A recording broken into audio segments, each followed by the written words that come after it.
Bulavinaka, ladies and gentlemen, members of the media, and fellow Fijians. The Ministry of Rural and Maritime Development and Disaster Risk Management, in coordination with relevant agencies, continues to closely monitor tropical cyclone Vaianu and its impact in Fiji. As we speak, our response teams are already on the ground, and we remain on standby to assist affected communities where needed.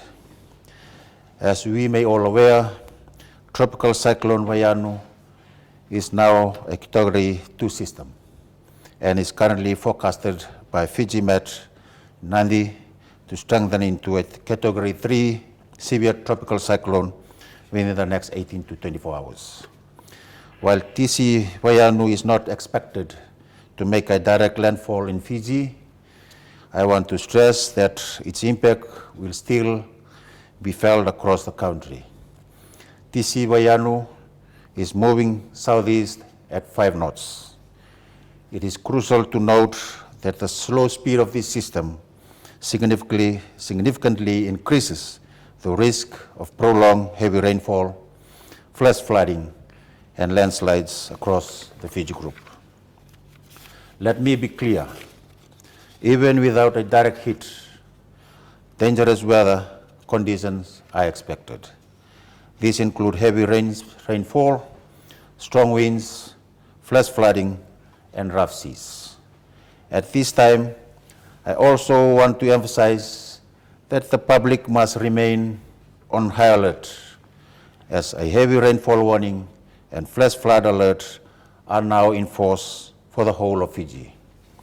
In the last 24 hours, 3 evacuation centers were temporarily activated in the Eastern Division to ensure the safety of affected communities from flash flooding. In Ragaraki Village Hall, 2 school teachers from Ragaraki District School have been temporarily relocated. In Lawaki Village Hall, 5 families have been relocated for safety. In Nakasaleka Village Hall, 10 families have been temporarily accommodated. As of this afternoon, I can confirm that these are only ECs active at this time.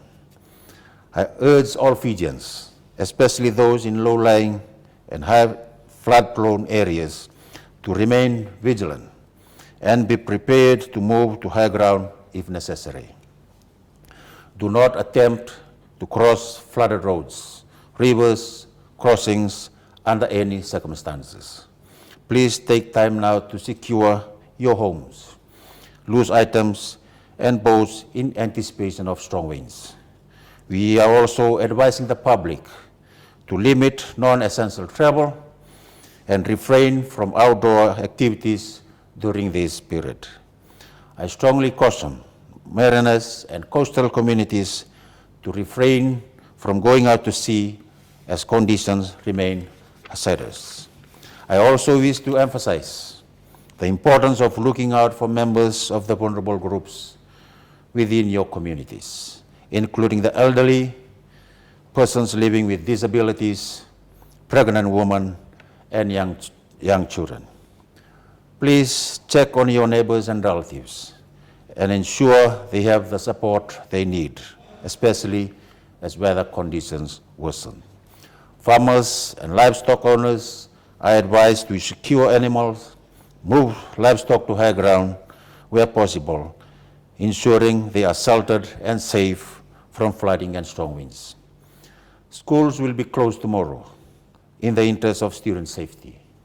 I call on all parents and guidance to ensure that children are properly supervised at all times while at home and kept away from flooded areas, drains, and waterways.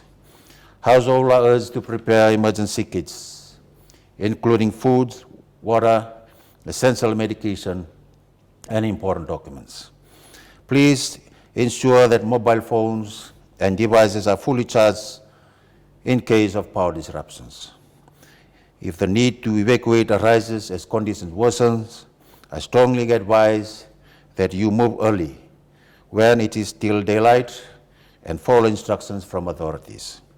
Stay informed through official channels, including the Fiji Meteorological Services and Fiji NDRMO platforms. We also urge the public to avoid sharing rumors and unverified information, as these may cause unnecessary panic and confusion.